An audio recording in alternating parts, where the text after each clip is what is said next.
Welcome to A to Z biological science. আজ আমরা 35টা MCQ solve করব এবং প্রত্যেকটি অ্যান্সারকে ডিসকাস করব। এবং ভিডিওটি শেষে যদি তোমাদের ভালো লেগে থাকে তাহলে শেয়ার করবে, কমেন্ট করবে এবং লাইক করবে। প্রথম কোশ্চেন কি বলছে যে বিবৃতি 1-এ বলছে জিমনোস্পার্ম এর জীবন চক্রে যৌনক্রম অনুপস্থিত। দেখো তাহলে জিমনোস্পার্মের জীবন চক্রে অনুপস্থিত। এখন জিমনোস্পার্ম মানে কি? জিমনোস্পার্ম মানে হচ্ছে ব্যক্তবীজী, অর্থাৎ যে সমস্ত উদ্ভিদের বীজ বাইরে থাকে তাদেরকে ব্যক্তবীজী উদ্ভিদ বলা হয়। এবং যৌনক্রম, যৌনক্রম মানে অল্টারনেশন অফ জেনারেশন, অর্থাৎ কেমন 2n থেকে n আবার n থেকে 2n, অর্থাৎ এইভাবে n থেকে 2n বা 2n থেকে n এরকম জেনারেশন হয়, যাদেরকে বলা হয় অল্টারনেশন অফ জেনারেশন। এইটা দেখা যায় ফার্ন বা টেরিডোফাইট, তারপরে ব্রায়োফাইট অর্থাৎ মশ, অর্থাৎ ফার্ন মানে ব্রায়োফাইট, টেরিডোফাইট এদের মধ্যে দেখা যায়, কিন্তু ব্যক্তবীজী উদ্ভিদে কিন্তু যৌনক্রম দেখা যায় না। তাহলে প্রথম বিবৃতি 1টা কিন্তু ভুল হবে। তারপর কি বলছে বিবৃতি 2, গিঙ্কো বাইলোবা নামক ব্যক্তবীজী একটি জীবন্ত জীবাশ্ম। দেখো লিভিং ফসিল মানে কি? লিভিং ফসিল মানে হচ্ছে যে সমস্ত জীব পৃথিবীর সুদূর অতীতে উৎপত্তি লাভ করেও এখনো কোন রকম পরিবর্তন ছাড়াই সেই রকম বৈশিষ্ট্য নিয়েই পৃথিবীতে এখনো পর্যন্ত আছে। তো গিঙ্কো বাইলোবা কিন্তু একটি ব্যক্তবীজী উদ্ভিদের জীবন্ত জীবাশ্মের উদাহরণ। তাহলে বিবৃতি 2টা কিন্তু ঠিক। তাহলে দেখো অপশন এ বলছে বিবৃতি 1 সত্য। দেখো বিবৃতি 1 তো সত্য হবেই না। তারপরে কি বলছে অপশন বি বিবৃতি 2 সত্য কিন্তু বিবৃতি 1 মিথ্যা, এটাও হবে না। দেখো বিবৃতি 2 সত্য, বিবৃতি 2 সত্য, বিবৃতি 2 সত্য ঠিক, বিবৃতি 2 ঠিক, বিবৃতি 2 সত্য আর বিবৃতি 1 কিন্তু মিথ্যা। তাহলে দেখো বি অর্থাৎ একের দাগের কোশ্চেনের B right answer. Next question দেখো, হাইড্রার দেহ গহ্বরকে কি বলে? দেখো এটা তোমাদের মনে রাখবে, হাইড্রা ধরে নাও এটা যদি একটা এরকম হাইড্রা হয়, তো হাইড্রার যে মাঝখানের যে জায়গা গহ্বর, এটাকে বলা হয় সিলেন্টেরন। যেহেতু দেখো হাইড্রা নিডারিয়া পর্বের অন্তর্ভুক্ত, ঠিক এই নিডারিয়া পর্বের আর এক নাম সিলেন্টেরাটা। সেই সিলেন্টেরাটা শব্দ থেকে এসছে সিলেন্টেরন, অর্থাৎ হাইড্রা বা নিডারিয়া পর্বের প্রাণীদের বডির ভিতরে যে গহ্বরটা থাকে সেটাকে বলা হয় সিলেন্টেরন। তাহলে অপশন হবে বি, 2-এর দাগের কোশ্চেনের অ্যান্সার হবে বি সিলেন্টেরন। তাহলে আর্কেন্টেরনটা কি না? আর্কেন্টেরনটা হচ্ছে আর্কেন্টেরন অ্যাম্ফিবিয়া বা উভচর প্রাণীদের যে ব্লাস্টোপোর মাউথ বা অ্যানাসে রূপান্তরিত হয়, সেই ব্লাস্টোপোর মাউথ বা অ্যানাস যেখানে রূপান্তরিত হয় সেই অংশটাকে বলা আর্কেন্টেরন। আর সিলোম তো তোমরা জানো, সিলোম হচ্ছে বডি ক্যাভিটি যেটা মেসোডার্ম দ্বারা ঢাকা থাকে। মানে ধরে নাও এটা যদি গাঁট হয়, মানে যেখান থেকে খাবার যায় আর কি, আমাদের পরিপাকতন্ত্রের গাঁট বা পৌষ্টিক নালী, আর এটা ধরে নাও ওই প্রাণীটার বডি ওয়াল মানে দেহের প্রাচীর। তাহলে এই গাট এবং বডি ওয়াল এদের মাঝখানে যে ফাঁকা জায়গা, এটাকেই বলা হয় বডি ক্যাভিটি। এবং এই বডি ক্যাভিটি যদি মেসোডার্ম দিয়ে আবৃত হয় তাহলে কিন্তু তাকে বলা হয় সিলোম। সিলোম কাদের দেখা যায় না? সিলোম সত্যিকারের সিলোম প্রথম দেখা যায় অ্যানেলিডা পর্বের প্রাণীদের। তাহলে হাইড্রা তো হাইড্রা তো অনেক নিম্নমানের, তাহলে এদের হবে না। হিমোশিল কোথায় দেখা যায়? হিমোশিল আরশোলার দেখা যায়, আরশোলার দেহে হিমোশিল দেখা যায়। তাহলে অপশন কি? Option B is the right answer. এরপরে দেখো কোশ্চেন 3 কি বলছে? উক্তি 1 ছত্রাক মৃতজীবী পুষ্টি সম্পন্ন করে। একদমই ঠিক, যেহেতু ছত্রাকের দেহে মানে ছত্রাক যেহেতু নিজের খাদ্য নিজেরা তৈরি করতে পারে না, এবং ওরা যে অন্যের উপর নির্ভর করে বেঁচে থাকে এমন নয়, মানে পরজীবী নয় এরা কিন্তু মৃতজীবী, অর্থাৎ মৃত যে জীব তাদের যে মারা যাওয়ার পর যে তাদের থেকে যে পুষ্টি, সেই পুষ্টি খেয়ে কিন্তু এই ছত্রাকরা বেঁচে থাকে। অর্থাৎ পরজীবী নয়, পরজীবী মানে ধরুন যেমন আমাদের কৃমি, কৃমি আমাদের শরীরে খাদ্য সেখান থেকে খায়, তো এরা কিন্তু পরজীবী নয়, এরা মৃতজীবী, মনে রাখতে হবে। প্যারাসাইটরা পরজীবী হয়, যেমন উকুন পরজীবী। যুক্তি কি বলছে? আর রিজন, ছত্রাকের দেহে রঞ্জক অনুপস্থিত। এটা ঠিক, ছত্রাকের দেহে কোনো রঞ্জক থাকে না। তাহলে দেখো প্রথমটা ঠিক, মানে অ্যাসারশনটা ঠিক, কিন্তু তার যে রিজন, সেই রিজনটা কিন্তু ঠিক নয়। অর্থাৎ অ্যাসার মৃতজীবী হতেই পারে, অর্থাৎ ছত্রাকের দেহে কোনো রঞ্জক নেই বলেই যে মৃতজীবী তা তো নয়, কারণ তারা পরজীবী হতে পারত কিন্তু মৃতজীবী, তার মানে রঞ্জক না থাকার কারণেই যে মৃতজীবী, এটা ভুল। তাহলে দেখো অপশন কি হবে?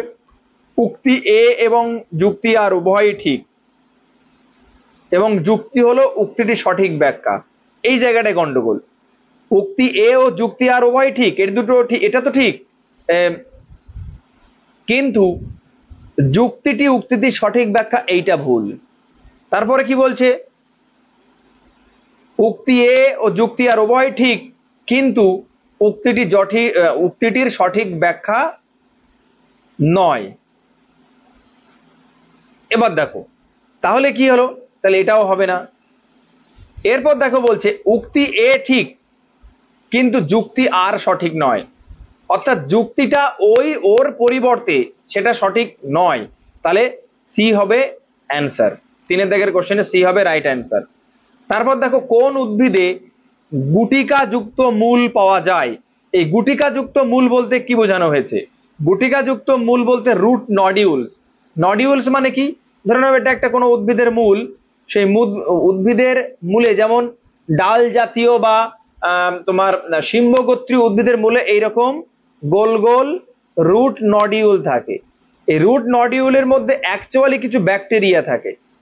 কারণ কি, কেন থাকে না, যে সমস্ত উদ্ভিদে এই রুট নডিউলস থাকে, এই রুট নডিউল কি করে, সাধারণত উদ্ভিদ বায়ুমণ্ডলের নাইট্রোজেন নিতে পারে না, তখন বায়ুমণ্ডলের নাইট্রোজেন এই রুট নডিউলস এর মধ্যে থাকা এন্ডোসিম্বায়োটিক ব্যাকটেরিয়া, তারা বায়ুমণ্ডলের নাইট্রোজেনটাকে নিয়ে ওরা বিভিন্ন এনজাইমের সাহায্যে অ্যামোনিয়াতে রূপান্তরিত করে, এবং সেই অ্যামোনিয়া উদ্ভিদ শোষণ করতে পারে। তার মানে রুট নডিউলস এর কাজ কি না, কোনো শিম্বগোত্রীয় উদ্ভিদের মূলে যে গোল গোল জিনিস ছোট ছোট থাকে, যেটাকে বলা হয়, যার মধ্যে এন্ডোসিম্বায়োটিক ব্যাকটেরিয়া থাকে, যারা অ্যাটমসফেরিক নাইট্রোজেনটাকে শোষণ করে সেটাকে অ্যামোনিয়াতে কনভার্ট করে সয়েলে, এবং আলটিমেট নাইট্রোজেন ফিক্স করে, এবং সেই নাইট্রোজেন উদ্ভিদ গ্রহণ করে। তাহলে কোথায় পাওয়া যায় এটা? দেখো বট গাছে তো পাওয়া যাবে না, আদা গাছেও পাওয়া যাবে না, আম আদাতেও পাওয়া যাবে না, তাহলে মোনোট্রপা, মোনোট্রপা অর্থাৎ ডাল জাতীয় শস্য একটা, তাহলে মোনোট্রপা গাছে পাওয়া যায়। নেক্সট কোশ্চেন, কর্ক ক্যাম্বিয়াম হলো, অর্থাৎ কর্ক ক্যাম্বিয়াম কি না, কর্ক ক্যাম্বিয়াম হচ্ছে গৌণ ভাজক কলা। কেমন আমি দেখে দিই। ধরে নাও এটা যদি, তার মানে মনে রাখবে কোনো উদ্ভিদের যদি আমি দেখাই, তাহলে ভিতরেরটা হচ্ছে জাইলেম, আর জাইলেমের বাইরে কি, ফ্লোয়েম। জাইলেমের বাইরে এই জায়গাটা হচ্ছে কর্ক ক্যাম্বিয়াম, কর্ক ক্যাম্বিয়াম, আর তার উপরের এই ফাঁকা জায়গাটা হচ্ছে ফ্লোয়েম। তাহলে দেখো একটা জিনিস দেখো, লক্ষ্য করো, ফ্লোয়েম বাইরে, ভিতরের দিকে জাইলেম, এবং ফ্লোয়েম এবং জাইলেমের মাঝখানে থাকে এই ক্যাম্বিয়াম কলা। এই ক্যাম্বিয়াম কলা থেকে আবার, এই ক্যাম্বিয়াম কলা থেকে আবার একটা জিনিস তৈরি হয় যার নাম ফেলোজেন বা কর্ক ক্যাম্বিয়াম, যেটা উদ্ভিদের গৌণ বৃদ্ধিতে সাহায্য করে, অর্থাৎ দৈর্ঘ্যে নয়, কোনো গাছের প্রস্থতে বৃদ্ধি করতে সাহায্য করে। অর্থাৎ সহজ ভাষায় বলতে গেলে কোনো উদ্ভিদ তার গুড়ি বা যে প্রস্থ সেই বরাবর, অর্থাৎ পার্শ্বীয় বৃদ্ধি করতে গেলে এই কর্ক ক্যাম্বিয়ামের প্রয়োজন হয়, যেটা একটা সেকেন্ডারি মেরিস্টেমেটিক টিস্যু বা গৌণ ভাজক কলা। তাহলে বি হবে রাইট অ্যান্সার, কর্ক ক্যাম্বিয়াম। এরপর দেখো 6, পাকা টমেটোতে উপস্থিত রঞ্জক হলো। দেখো পাকা পাকা যে টমেটো, সেই পাকা টমেটোতে লাইকোপিন থাকে, এটা কিন্তু মনে রাখবে, লাইকোপিন। তো লাইকোপিন যদি থাকে, আর দেখো এবং কিন্তু লোহিত শৈবালে উপস্থিত লাল রঞ্জক। দেখো রেড অ্যালগি, অ্যালগি রেড হয় এই কারণে, কারণ অ্যালগির মধ্যে যদি ফাইকো এরিথ্রিন নামক একটা রঞ্জক থাকে তাহলে কিন্তু সেটা রেড অ্যালগি হয়। তাহলে অপশন এ কি বলছে, এ দেখো লাইকোপিন টমেটোতে থাকে, আর লোহিত শৈবালে কি থাকে না, ফাইকো এরিথ্রিন। গাজরে কি থাকে, ক্যারোটিন, মনে রাখবে। ফাইকোবিলিন কি থাকে, ব্রাউন অ্যালগিতে ফাইকোবিলিন থাকে, মনে রাখবে। এরপরে দেখো ব্রায়োফাইটা জলের উপর নির্ভরশীল, তার কারণ কি? কারণ মনে রাখতে হবে যে ব্রায়োফাইটার যে পুংগ্যামেট, সেই পুংগ্যামেটের কিন্তু ফ্লাজেলা থাকে, এবং সেই ফ্লাজেলার সাহায্যে ও জলের মধ্যে দিয়ে মুভ করতে করতে এক জায়গা থেকে আর্কিগোনিয়ামের কাছে পৌঁছায়। অর্থাৎ আর্কিগোনিয়াম মানে কি, স্ত্রী গ্যামেট, অর্থাৎ পুংগ্যামেট স্ত্রী গ্যামেটের কাছে পৌঁছায়। এখন পুংগ্যামেট স্ত্রী গ্যামেটের কাছে পৌঁছাতে গেলে জলের প্রয়োজন হয়। তাহলে দেখো ব্রায়োফাইটা জলের উপর নির্ভরশীল কারণ, নিষেকের জন্য আর্কিগোনিয়াম জল দ্বারা পূর্ণ হয় না, এটা ঠিক নয়। সমরেণু হবার কারণে নিষেকের জন্য জল আবশ্যিক না, এটাও ঠিক নয়। অঙ্গজ বৃদ্ধির জন্য জল, না এটাও ঠিক নয়। জলের দ্বারা বাহিত হয়ে স্পার্ম বা পুংগ্যামেট দ্রুত আর্কিগোনিয়ামের কাছে পৌঁছাতে পারে। তাহলে রাইট অ্যান্সার কি, 7 দাগে রাইট অ্যান্সার হচ্ছে ডি।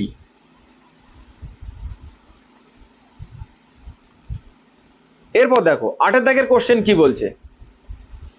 8 দাগের যে কোশ্চেন, সেটা তোমাকে একটা নির্দিষ্ট পাতা বুঝতে হবে, পাতা দেখে, এবং তারপরে অ্যান্সারটা করতে পারবে যে পাতার কোন অংশটাকে কি বলে। আমি একটা পাতার ছবি আঁকছি, দেখো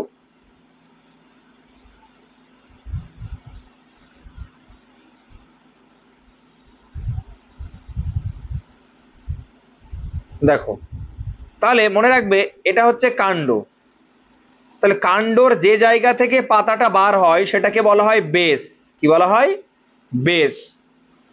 আর বেস থেকে পাতা যে লম্বা হয়ে আছে এইটুকু, মানে পাতার এই বড় অংশটাকে বলা হয় ল্যামিনা। কি বলা হয়, ল্যামিনা।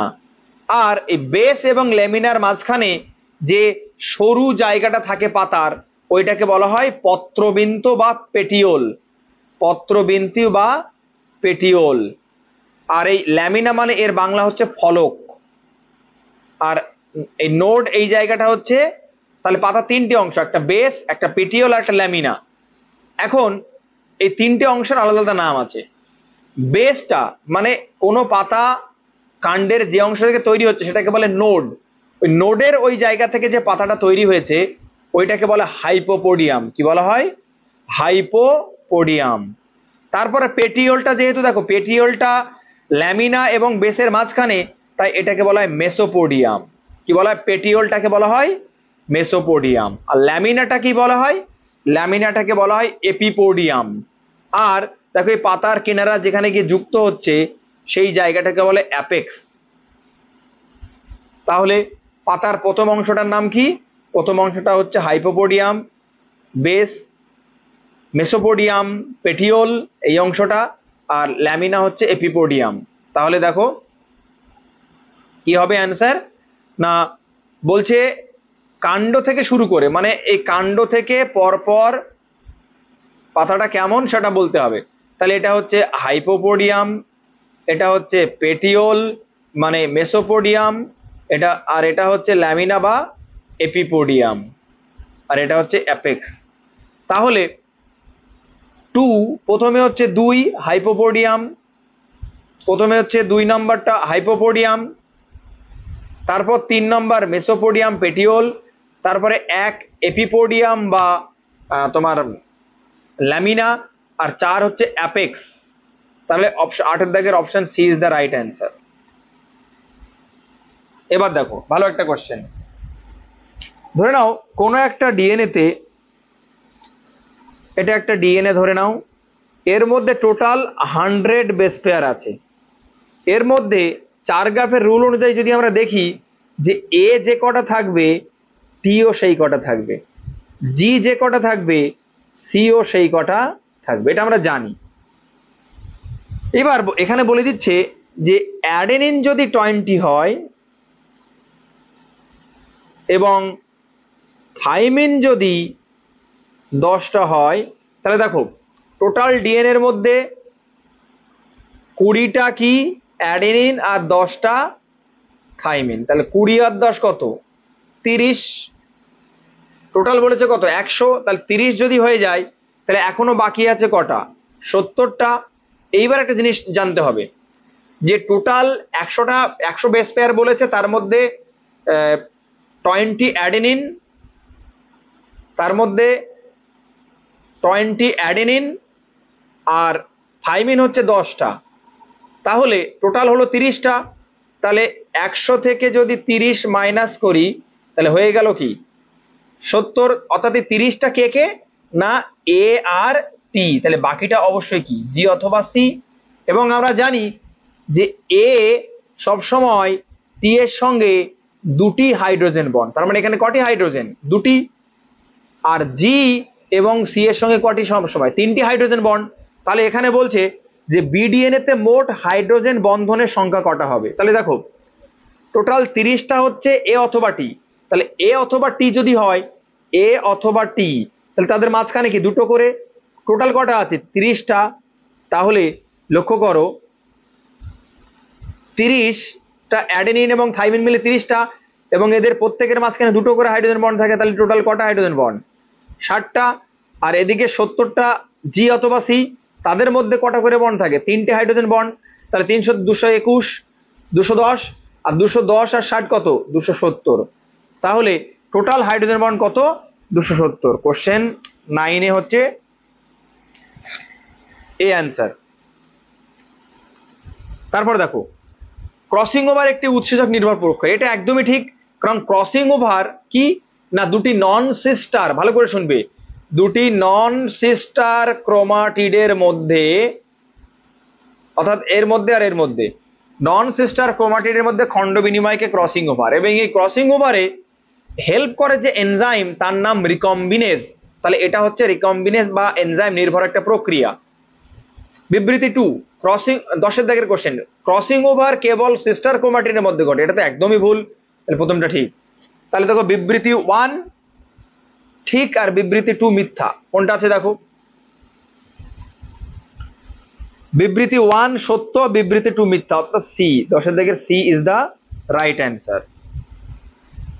এরপর দেখো ট্রোকোফোর, ট্রোকোফোর লার্ভা কোন পর্বের বৈশিষ্ট্য, দেখো ট্রোকোফোর সাধারণত মানে যে ইনভার্টিব্রেট বা আমরা যে অমেরুদণ্ডী প্রাণীগুলি দেখি তাদের জীবনটা ইনডাইরেক্ট, অর্থাৎ একটা মাঝখানে একটা লার্ভা দশা থাকে, এবং ট্রোকোফোর যে লার্ভাটা সেটা কিন্তু অ্যানিলিডা এবং মোলাস্কা, অ্যানিলিডা এবং মোলাস্কা দুটোরই লার্ভা, কিন্তু মেনলি অ্যানিলিডা, তাই এই ক্ষেত্রে ট্রোকোফোর লার্ভা দেখা যায় অ্যানিলিডা, কিন্তু যদি অপশন অ্যানিলিডা না থেকে মোলাস্কা থাকতো তাহলে কিন্তু মোলাস্কা হতো।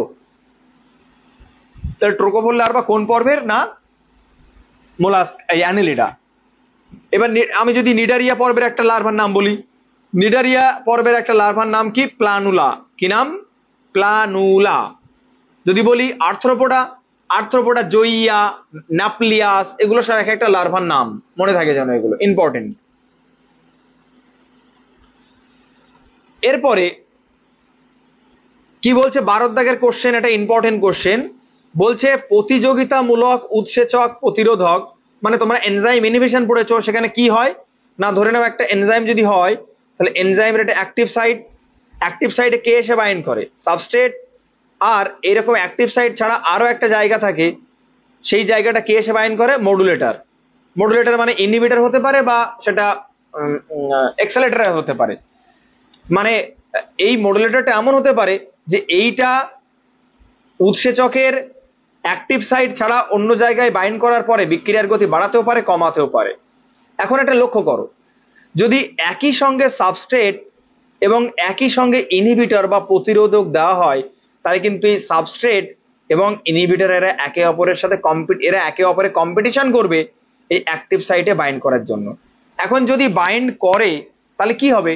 দেখো, যতই ইনহিবিটর এবং সাবস্ট্রেট যুদ্ধ করুক অ্যাক্টিভ সাইটে বাইন্ড করার জন্য, সাবস্ট্রেট বাইন্ড করলে যে রিয়াকশন ভেলোসিটিটা হবে সেটা কিন্তু সেম, কিন্তু একটা লক্ষ্য রাখতে হবে কেএম কি। কেএম হচ্ছে যে সাবস্ট্রেটের ঘনত্বে কোনো এনজাইমের ভেলোসিটি বা অ্যাক্টিভিটি ম্যাক্সিমামের হাফ হয়। অর্থাৎ আরো একটা জিনিস বলে দিই, কেএম এনজাইম এবং সাবস্ট্রেটের আসক্তিকে নির্দেশ করে। এটা কিন্তু ইম্পর্টেন্ট কথা। কেএম এনজাইম এবং সাবস্ট্রেটের আসক্তিকে নির্দেশ করে। যদি কেএম এর মান বেশি হয় তার মানে এনজাইম এবং সাবস্ট্রেটের মধ্যে আসক্তি কম, আর যদি কেএম এর মান কম হয় তাহলে কিন্তু এনজাইম এবং সাবস্ট্রেটের আসক্তি বেশি। যেহেতু এখানে সাবস্ট্রেট এবং ইনহিবিটর দুটোই একসঙ্গে আছে প্রতিযোগিতামূলক, সেই ক্ষেত্রে এদের ভিম্যাক্স অর্থাৎ ম্যাক্সিমাম ভেলোসিটি অফ রিয়াকশন যদি আমি লক্ষ্য করি তাহলে এটা হচ্ছে ভি ম্যাক্স। ভি ম্যাক্সটা সেম, কোনো পরিবর্তন হবে না, কিন্তু কেএম, কেএম মানে কি কি বলেছিলাম? সাবস্ট্রেটের ঘনত্ব। সাবস্ট্রেট কিন্তু অনেক বেশি লাগবে ওই একই পরিমাণ কেএম এ পৌঁছাতে, তার মানে এনজাইম এবং সাবস্ট্রেটের আসক্তি কিন্তু কম, অর্থাৎ কেএম কি হবে? কেএম বৃদ্ধি পাবে, কারণ কেএম বৃদ্ধি পাওয়া মানে সাবস্ট্রেট বেশি লাগবে ওই একই এনজাইম অ্যাক্টিভিটি পাওয়ার জন্য। তাহলে কি হবে? ভিম্যাক্স সেম আর কেএম বৃদ্ধি। তাহলে 12 দাগের কোশ্চেন অ্যান্সার হচ্ছে এ। একটি মাত্র পর্বযুক্ত পর্ণকাণ্ডকে কি বলে? এটা একটা ইম্পর্টেন্ট কোশ্চেন, মনে রাখবে। তো ক্লাডোড, তোমরা ফনি মনসা দেখেছো, ক্যাকটাস দেখেছো, সেখানে কিন্তু লক্ষ্য করবে যে সেই ক্ষেত্রে একটা বড় কাণ্ড এবং সেখান থেকে ছোট ছোট পাতা বার হয়, এবং এই ছোট ছোট পাতা যেখান থেকে বার হয়, তোমরা তো জানো যে পাতা যেখান থেকে বার হবে সেটাকে নোড বলবো। তাহলে এখানে কিন্তু অনেকগুলি এরকম পাতা বার হয় এবং পাতাটা আলটিমেট কাঁটায় রূপান্তরিত হয়। আমি সহজভাবে বলি, ক্যাকটাস বা ফনিমনসা গাছের যে তুমি সবুজ মতো অংশটা দেখতে পাও সেটা হচ্ছে ওদের কাণ্ড, এবং কাণ্ডের মধ্যে যেখানে যেখানে কাঁটা, ওই কাঁটাটা অ্যাকচুয়ালি ওদের পাতা। তাহলে পাতাটা যেখান থেকে তৈরি হয় সেটাকে নোড বলে। তাহলে একটা গোলের মধ্যে এরকম যদি ফনিমনসা থাকে তাহলে এরকম বিভিন্ন জায়গা থেকে পাতা বার হচ্ছে। তাহলে বিভিন্ন জায়গা থেকে পাতা বার হলে এই পাতাটা নোড, তাহলে দুটি মাঝের নাম কি? দুটি ধরে নাও একটা কাণ্ড, এই কাণ্ড এখান থেকে একটা পাতা, এখান থেকে একটা পাতা, তাহলে এইটা নোড, এটা নোড, আর মাঝখানে ইন্টার নোড। তাহলে ফনিমনসার ক্ষেত্রে কিন্তু অনেকগুলি ইন্টার নোড এবং নোড থাকে, কিন্তু ক্লাডোড বা শতমূলী এই উদ্ভিদে, ক্লাডোড বা শতমূলী উদ্ভিদে কিন্তু একটি মাত্র কি থাকে? পর্বমধ্য থাকে, ক্লাডোড। অর্থাৎ ক্লাডোড যে সমস্ত উদ্ভিদের কি হয় না, একটি মাত্র পর্বমধ্য থাকে। এদের কিন্তু এই যে ক্লাডোড, এটা কিন্তু মডিফিকেশন অফ স্টেম, মানে কাণ্ডের রূপান্তর। ফাইলোক্লাডও তাই, কাণ্ডের রূপান্তর।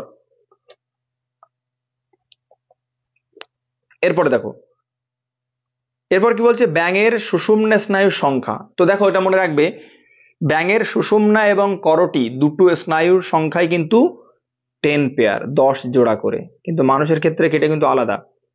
ক্রেনিয়াল বা করটে স্নায়ু 12 জোড়া, আর স্পাইনাল নার্ভ বা সুষুম্না স্নায়ু 31 জোড়া, কিন্তু ব্যাঙের ক্ষেত্রে কিন্তু দুটোই এক, অর্থাৎ এ হবে 10 জোড়া 10 জোড়া, অর্থাৎ 10-14 দাগের কোশ্চেন এ আছে অ্যান্সার। এরপর দেখো 15। তো 15 দাগের কোশ্চেনের অ্যান্সার কি হবে? মূলের নালিকা বান্ডিল অরীয়ভাবে প্রতিসম। ঠিক, মূলের নালিকা বান্ডিল অরীয়ভাবেই প্রতিসম। দ্বিবীজপত্রী উদ্ভিদের কাণ্ডের নালিকা বান্ডিল বদ্ধ সমপার্শ্বীয় না, এটা মুক্ত সমপার্শ্বীয়। তাহলে দেখো, উক্তি এ ঠিক আর আর হবে মিথ্যা। দেখো কোনটা হচ্ছে? সি। দেখো 15 দাগে সি, উক্তি এ ঠিক সঠিক কিন্তু যুক্তি আর সঠিক নয়, তাহলে সি হবে রাইট অ্যান্সার 15 দাগে। এরপর দেখো, নিচের কাদের মধ্যে ইনব্রিডিং সম্ভব? ইনব্রিডিং মানে কি? নিজেদের মধ্যে রিপ্রোডাকশন, এবং সেটা কিন্তু কখনো বর্গের মধ্যে কি হবে? তোমরা অর্ডার, বর্গ, তার মধ্যে তো হবে না।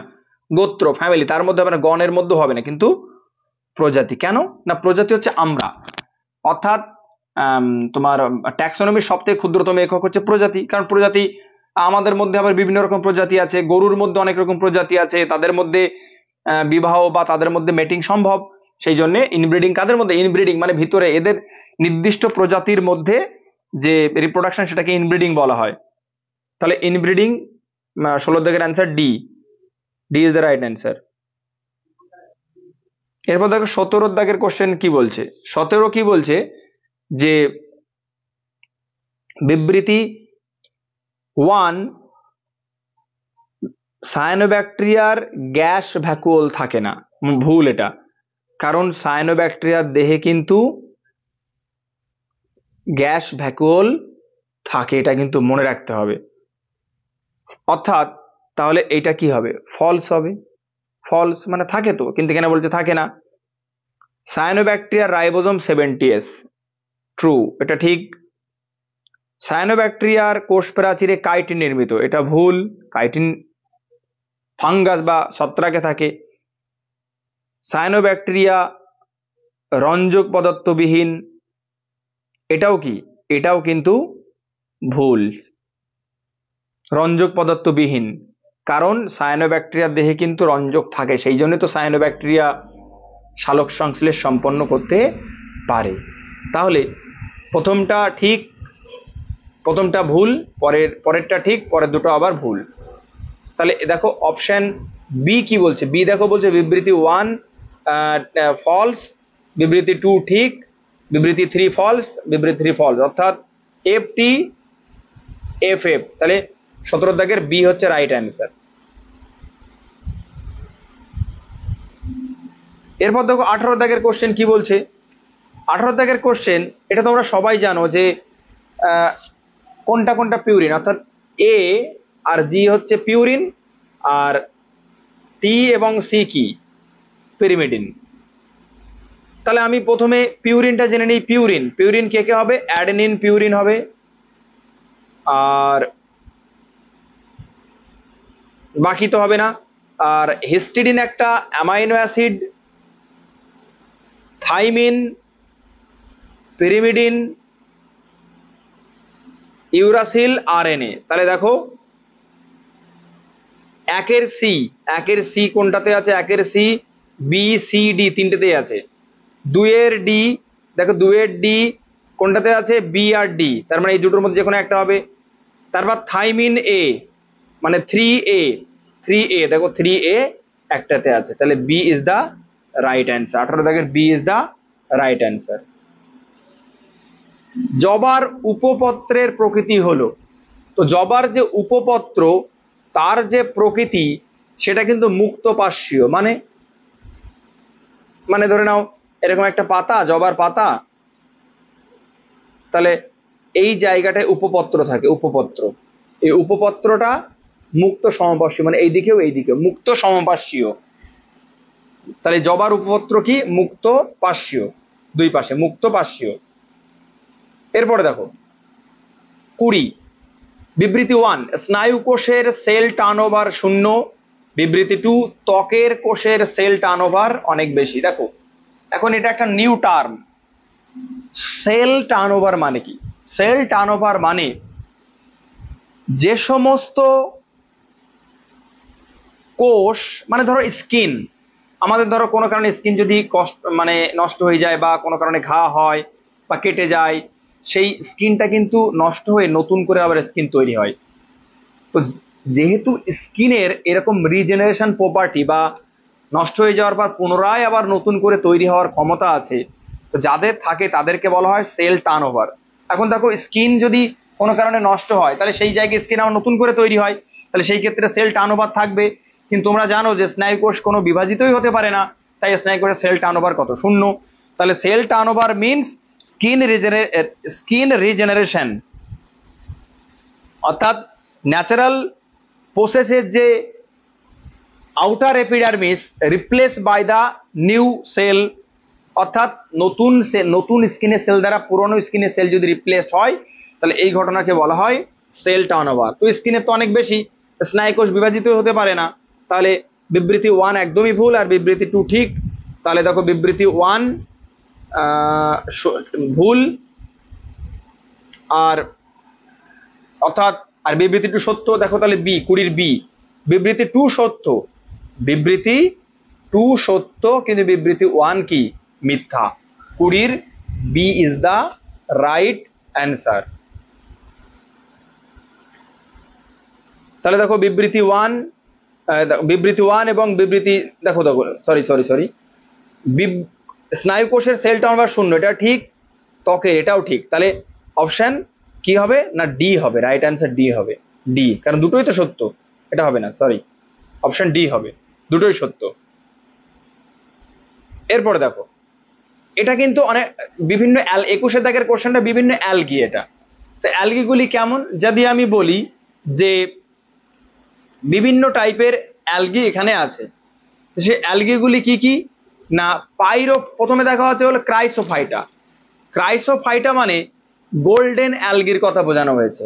তো গোল্ডেন অ্যালগির উদাহরণ কি আমরা বলতে হবে। পাইরোফাইটা মানে কি, পাইরোফাইটা মানে হচ্ছে এরা এক ধরনের অ্যালগি, এদেরকে বলে ফায়ার অ্যালগি, মানে এরা যখন জলে থাকে জলের কালার ইয়েলো ব্রাউন হয়ে যায়, এই জন্যে পাইরোফাইটাকে বলা হয় ব্রাউন অ্যালগি, ফায়ার অ্যালগি মানে আগুন অ্যালগি বা আগুনের জোয়ার এরকম বলা হয়। আর ইউগ্লিনোফাইটা কি না, ইউগ্লিনোফাইটা এমন একটা অ্যালগি যেটা প্রাণী এবং উদ্ভিদের মধ্যে অনেকটা কানেকশন করে রাখছে। আর ব্রায়োফাইটা মানে তো তোমরা জানো মশ। তাহলে 21 দাগের যে কোশ্চেনের অ্যান্সার সেইটা কিন্তু বলছে দেখো যে ক্রাইসোফাইটা।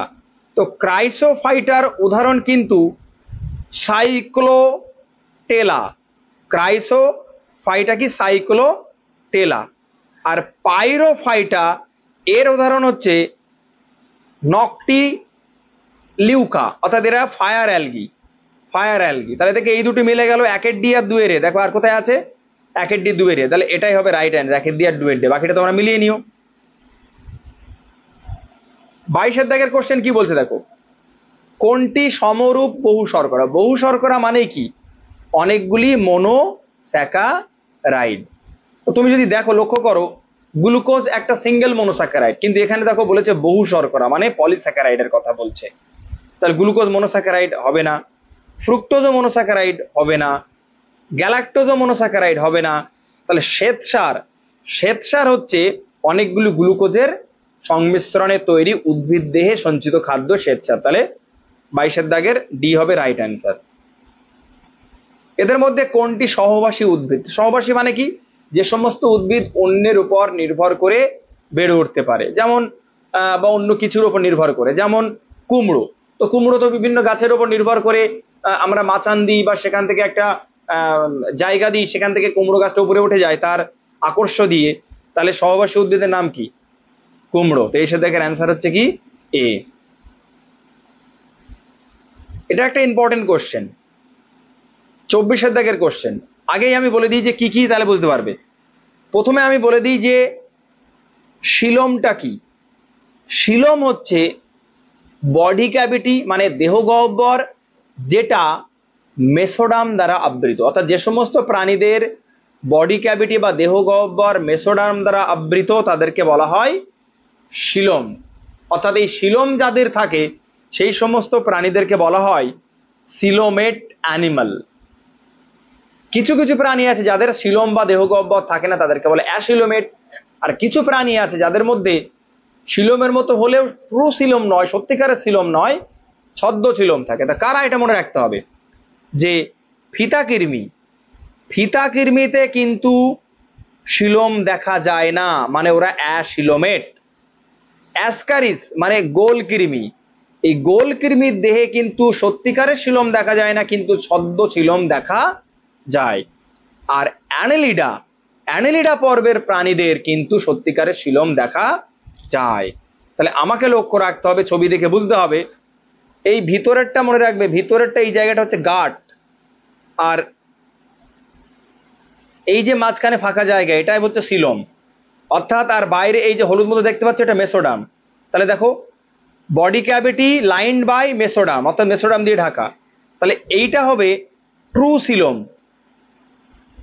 এইটা হচ্ছে সিউডোসিলোম মানে ছদ্ম সিলোম, আর এটা হচ্ছে অ্যাসিলোমেট। অ্যাসিলোমেট, কোনো সিলোম নেই। তাহলে অ্যাসিলোমেট কাদের? ফিতাকৃমি, ফিতাকৃমিতে অ্যাসিলোমেট। তারপরে দেখো সিউডোসিলোমেট, এটা সিউডোসিলোমেট মানে ছদ্ম সিলোম কাদের দেখা যায়? অ্যাসক্যারিস বা গোলকৃমি। আর অ্যানিলিডা থেকে একদম মানুষ পর্যন্ত প্রত্যেকেরই সিলোম বা দেহগহ্বর থাকে। দেখো আমাদের দেহে যে জায়গাটাতে নাড়ি ভুঁড়ি এইগুলো আছে ওটাকেই কিন্তু সিলোম বলা হয়। আমাদের যদি পৌষ্টিক নাড়ি দেখো, ক্ষুদ্রান্ত বৃহদন্ত্র, এবং ক্ষুদ্রান্ত বৃহদন্ত্র থেকে যদি তুমি আমাদের স্কিনের পর্যন্ত আসো, তাহলে এই মাঝখানে যে ফাঁকা জায়গা যেখানে নাড়ি ভুঁড়ি থাকে সেটাই কিন্তু আমাদের সিলোম। তাহলে 24-এর সি হবে রাইট অ্যান্সার। ইনফরমোজম, ইনফরমোজম কি? ইনফরমোজম সহজ। ইনফরমোজম হচ্ছে এমআরএনএ এর সঙ্গে প্রোটিন যুক্ত হওয়া, অর্থাৎ আরএনএ এর সঙ্গে প্রোটিন যুক্ত হওয়া, স্পেসিফিক প্রোটিন যুক্ত হয়। অর্থাৎ এটা যদি আরএনএ হয় এবং এমআরএনএ এর গায়ে এরকম প্রোটিন যুক্ত হয়, অর্থাৎ রাইবোজোমের গায়ে যখন প্রোটিন যুক্ত হয় সেটাকে বলে ইনফরমোজোম। আর এই ইনফরমোজোমের সাহায্যে এমআরএনএ সহজেই নিউক্লিয়াসের ভিতর থেকে সাইটোপ্লাজমে বেরিয়ে আসে। তাহলে কি হবে না, এ হবে রাইট অ্যান্সার 25-এর এ। একটি পেশির সংগঠনের সময় পেশিতন্তুগুলি যে আবরণ দ্বারা আবৃত থাকে তার বাইরে থেকে ভিতরের দিকে, অর্থাৎ বাইরে থেকে ভিতরে। যদি তুমি কোনো পেশিকে দেখো তো মনে রাখবে সবার উপরের লেয়ারটাকে সবসময় বলা হয়, মনে রাখবে সবসময় বাইরের যে লেয়ারটা তাকে বলা হয় এপি, এপি, আর একদম ভিতরে সেটাকে বলা হয় এন্ডো। ক্লিয়ার? তাহলে দেখো আমি যদি বলছি একটি পেশি সংগঠনের সময় পেশিতন্তুগুলি যে আবরণ দ্বারা আবৃত তাদের বাইরে থেকে ভিতরে, মানে বাইরে থেকে ভিতরের দিকে যাবে। তো বাইরে সবার কি? এপিমাইসিয়াম।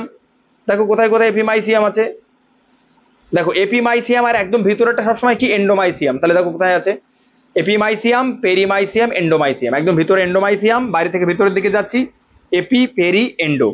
মানে এপি মানে একেবারে বাইরে, তারপরে পেরি মানে মাঝখানের দিকে, আর এন্ডোমাইসিয়াম একদম ভিতরে। তাহলে 26-এর C is the right answer. 27-এর দিকে দেখো কার্বোহাইড্রেটে হাইড্রোজেন ও অক্সিজেনের অনুপাত কি? মনে রাখবে হাইড্রোজেন, কার্বোহাইড্রেটে হাইড্রোজেন এবং অক্সিজেনের অনুপাত সবসময় 2:1 অনুপাতে থাকে। তাহলে 27-এর B is the right answer. 27-এর B is the right answer. এরপরে দেখো ক্রসিং ওভার। তো ক্রসিং ওভার কখন ঘটে তোমরা জানো? ক্রসিং ওভার মিওসিস 1-এর যে প্যাকাইটিন উপদশা, সেই প্যাকাইটিন উপদশায় কিন্তু ক্রসিং ওভার হয়। তাহলে 28-এর D is the right answer.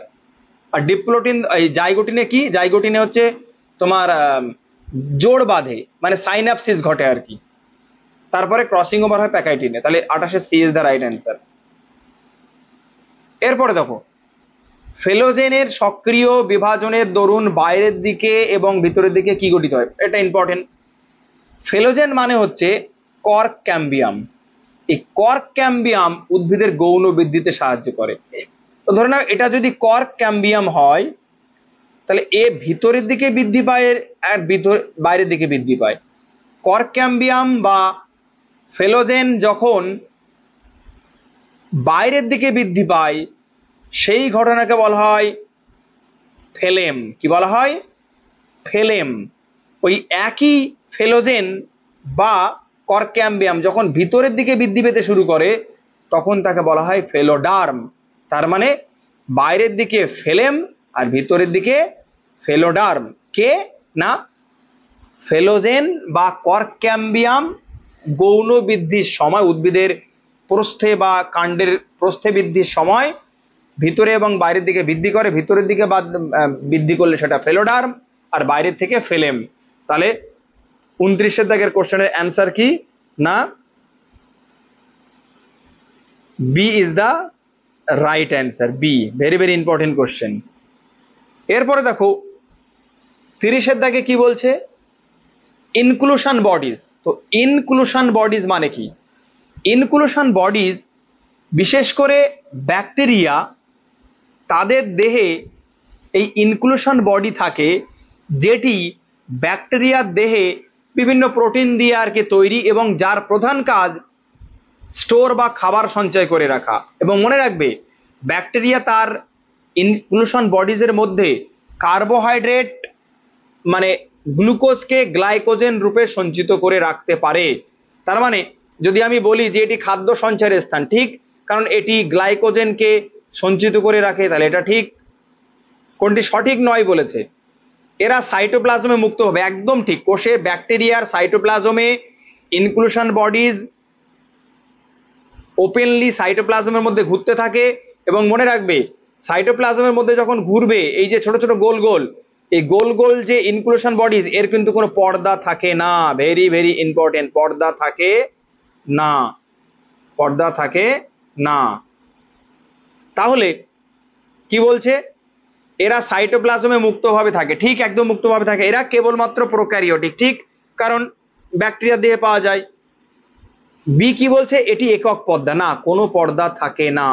তাহলে রাইট অ্যান্সার কি? ইনক্লুশন বডিজ ব্যাকটেরিয়ার দেহে শুধুমাত্র থাকে কোনো পর্দা ছাড়াই, অ্যামরফাস মানে কোনো গঠন ছাড়াই, কোনো পর্দা থাকে না। এরপরে দেখো 31 কি বলছে? নিচের কোন উদ্ভিদগুলি একই গোত্রভুক্ত? তাহলে এই ক্ষেত্রে টিউলিপ, উলটচন্ডাল, অ্যালোভেরা এরা কিন্তু একই গোত্রের উদ্ভিদ, এটা কিন্তু মনে থাকে যেন। অর্থাৎ 31 দাগের B is the right answer. তারপরে কি বলছে 32 দাগের কোশ্চেন, যে নাইট্রোজেন সংবর্ধনে ব্যবহৃত প্রথম উৎসেচক। দেখো নাইট্রোজেন সংবর্ধনে, এই যে বললাম যে রাইজোবিয়াম ব্যাকটেরিয়া বায়ুমণ্ডলের নাইট্রোজেন শোষণ করে উদ্ভিদকে দেয়, এখন এইটা দিতে গেলে ওদের যে এনজাইম প্রয়োজন, সেই এনজাইমটার নাম কি? নাইট্রোজিনেজ। তাহলে 32 দাগের অ্যান্সার হচ্ছে এ, নাইট্রোজিনেজ। এরপর 33 দাগের কোশ্চেন কি বলছে? তাপ প্রয়োগে প্রোটিন তঞ্চিত হয়? কখনোই না, কারণ তাপ প্রয়োগ করলে তঞ্চিত হওয়া মানে কি? জমাট বেঁধে যাওয়া, কিন্তু তাপ দিলে তো প্রোটিন আরো জমাট না বেঁধে ছাড়িয়ে যায়। তাহলে প্রথম অপশনে বিবৃতি 1 কি? ভুল। বিবৃতি 2, শর্করাকে প্রোটিন বাঁচুয়া খাদ্য বলে, ঠিক, কারণ শরীরে যখন প্রোটিনের অভাব দেখা যায় তখন কার্বোহাইড্রেট থেকে অ্যামাইনো অ্যাসিড তৈরির মাধ্যমে প্রোটিনের অভাবের চাহিদা মেটানো হয়। যেহেতু শর্করার দ্বারা প্রোটিনের চাহিদা মেটানো হয় অ্যামাইনো অ্যাসিড তৈরির মাধ্যমে, তাই শর্করাকে প্রোটিন বাঁচুয়া খাদ্য বলে, কারণ প্রোটিন কিন্তু আমাদের শরীরে সঞ্চয় হয়ে থাকতে পারে না। তাহলে বিবৃতি 1 কিন্তু ভুল, আর বিবৃতি 2 হচ্ছে ঠিক। তাহলে অ্যান্সার কি হবে? বিবৃতি 1 এবং বিবৃতি 2 পরস্পর বিরোধী? না। বিবৃতি 2 হলো বিবৃতি 1 এর কারণ?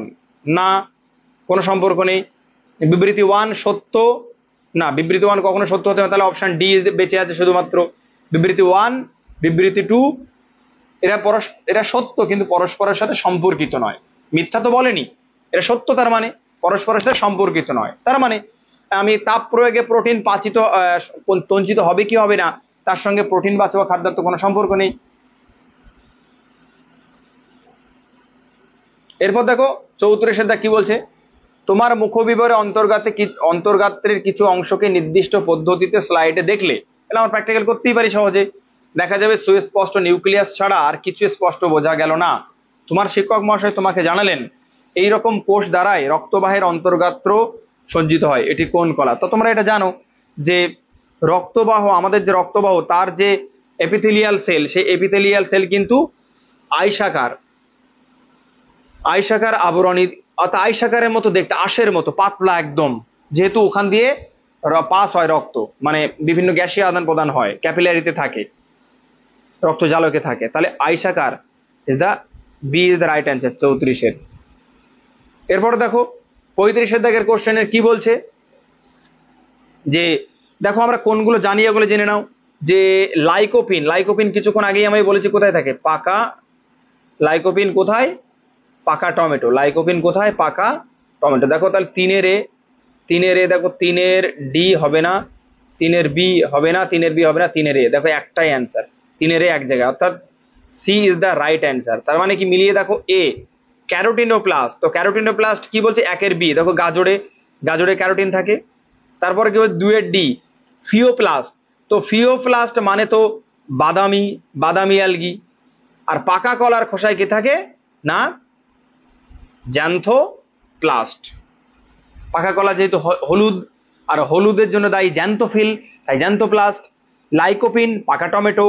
ফিওপ্লাস্ট যেহেতু ফাইকোবিলিন বা ফিওপ্লাস্ট যেহেতু বাদামি শৈবালের জন্য দায়ী। গাজর লাল ক্যারোটিনের জন্য দায়ী। তো যদি ভিডিওটি ভালো লেগে থাকে তাহলে তোমরা বন্ধুদের কাছে শেয়ার করো, আর যদি কোনো কোশ্চেনে বুঝতে অসুবিধা হয় তাহলে কমেন্ট করো, আর অবশ্যই লাইক করো।